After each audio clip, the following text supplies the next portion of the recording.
Talofa. My name is Tualuina Latu Toomaga. Most people know me as Latu, but I've just over the last couple of years become a chief, so now people will know me as Tualuina Latu Toomaga.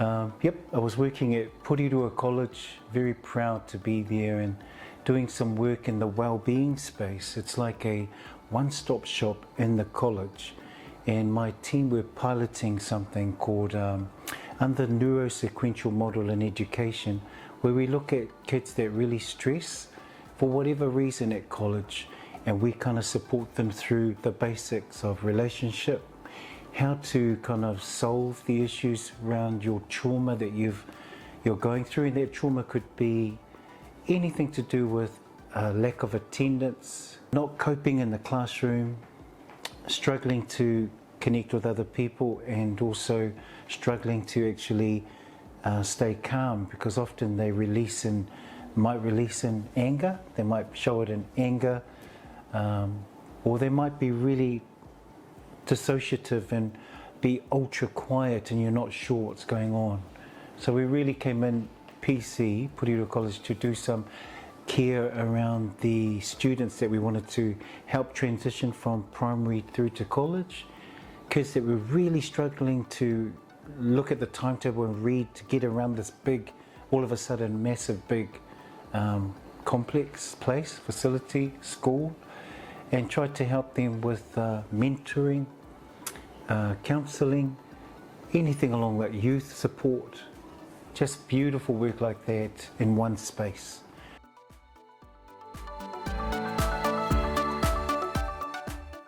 There's quite a lot, but I'd probably say anxiety is one, high anxiety, and stress.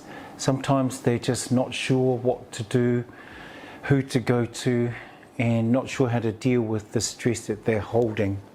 And that could be family stress, it could be anxiety within their home because they've become isolated through the COVID pandemic, and it's hard to come out of their home because they're so used to being in their room and in their home with their devices that that habit has become a habit. And that's really sad because it's also affected their transition back to school. And we all know that in New Zealand, the difficulty of getting kids back into school has been quite a concern, especially at secondary school. Yeah.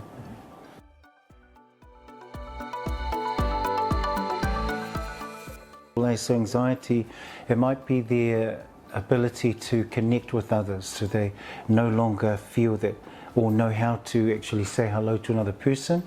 They might be isolated in their house and feel fear to go outside their house because of the COVID fear. So they might be just scared, yeah. And so often that takes them into their own space where they might be communicating on a device to friends, but the lack is seeing someone and talking face to face. That one-on-one kanohi ki te kanohi is needs to be practiced again as something they need to, because it's natural to talk to someone in person.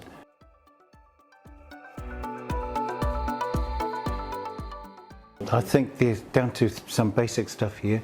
I think whoever they have the relationship with in terms of mum and dad, or an auntie or uncle or brother or sister, as long as they've got that initial someone to talk to at home, that's the first phase of coming out of anxiety, because they're actually connecting with another human being. I think that's really important.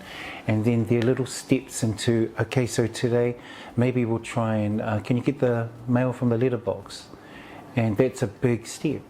So that might take a lot of courage and time. Again, timing is up to the individual, the young person, to have that confidence, so courage, confidence, bravery to come out of their room, talk to me and you, talk to whoever, trusting, because they trust us. And then the next step is just go grab the mail. And so they have to overcome opening the front door, then going getting the mail, then coming back in. And that could be a talk in terms of how did that feel. And as you build confidence in talking about that, felt okay, they might want to, next step is let's go for a walk down to the dairy. down to the theory, that's all. And so then it extends their distance and frequency. So it's really about when they're ready, give them some kind of target goal, and let's take one step at a time. And even though they take that first step to the letterbox, tomorrow they might go, I can't do it, I can't do it. So they might go back and forwards with the fear and the bravery, but each day as you and I have that patience for them, we're saying, good, you're doing well. Because truly they've created something due to the pandemic. They've created their own safety space, which is in their house, in their bedroom. And so these are the high level anxiety.